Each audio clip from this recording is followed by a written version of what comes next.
गुरु प्यारी साध संगत जी, नमस्कार जी। आप सब कैसे हो? आशा करती हूँ बाबा जी के श्री चरणों में अरदास करती हूँ कि मालिक की कृपा से, निरंकार दातार की मेहरबानी से आप सब बहुत खुश होंगे, मौज बहार में होंगे और अवश्य ही भजन सिमरन में होंगे। साध संगत जी, मैं हाजिर हूँ आज आप सभी से एक बहुत ही खूबसूरत साखी साझा करने के लिए। उम्मीद करती हूँ ये साखी आप सभी को बहुत पसंद आएगी। तो साथ संगत जी, चलिए आइए समय न गवाते हुए शुरू करते हैं जी।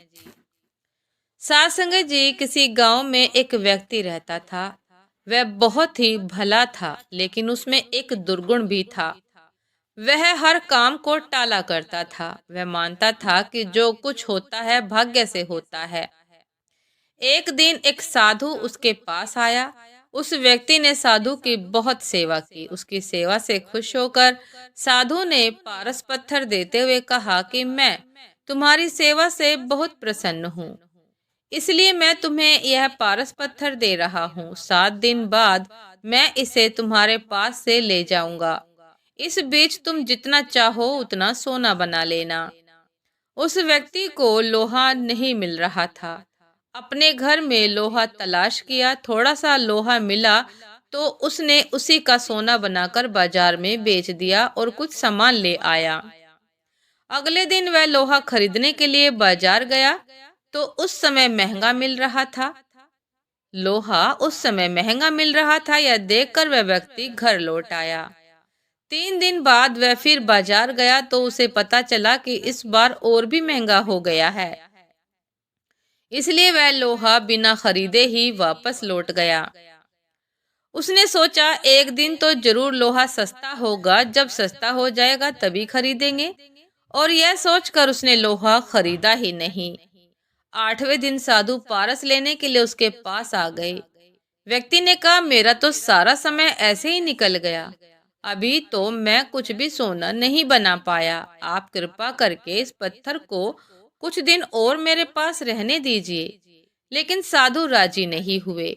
साधु ने कहा, तुम्हारे जैसा आदमी जीवन में कुछ नहीं कर सकता।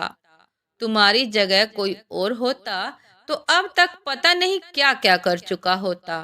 जो आदमी समय का सदुपयोग नहीं करता, जो आदमी समय का उपयोग करना नहीं जानता, वह हमेशा दुखी रहता है। इतना कहते हुए साधु महाराज पत्थर लेकर चले गए। साथ संगत जी, जो व्यक्ति काम को हमेशा टालता रहता है, समय का सदुपयोग नहीं करता और केवल भाग्य भरोसे रहता है, वह हमेशा दुखी रहता है। इसलिए समय रहते ही हमें समय का सदुपयोग कर लेना चाहिए। जो कार्य समय पर हो जाए वही उचित है। उम्मीद करती हूँ साथ संगत जी की ये साखी आप सभी को बहुत पसंद आई होगी। यदि पसंद आई हो साथ संगत जी तो लाइक कमेंट शेयर करना ना भूलिएगा। चैनल पर जो भी नए हैं कृपा करके सब्सक्राइब कर लीजिएगा, ताकि चैनल पर मिलने वाली सभी शब्द साखियों की अपडेट आप सभी को समय पर मिलती रहे। साथ संगत जी, आप हमें इंस्टाग्राम पर भी फॉलो कर सकते हैं। इंस्टाग्राम का लिंक डिस्क्रिप्शन बॉक्स में दिया गया है। तो साथ संगत जी, दासी को अभी आज्ञा दीजिए। आपसे फिर मुलाकात होती है एक नए शब्द साखी के साथ, एक नए विचार के साथ। तब तक के लिए नमस्कार जी। सदा खुश रहिए, मुस्कुराते रहिए, भजन सिमरन अवश्य करते रहिए। और साथ संगत जी, समय का उपयोग करना सीखिए, समय का सदुपयोग कीजिए। सदा खुशहाल रहेंगे। नमस्कार जी।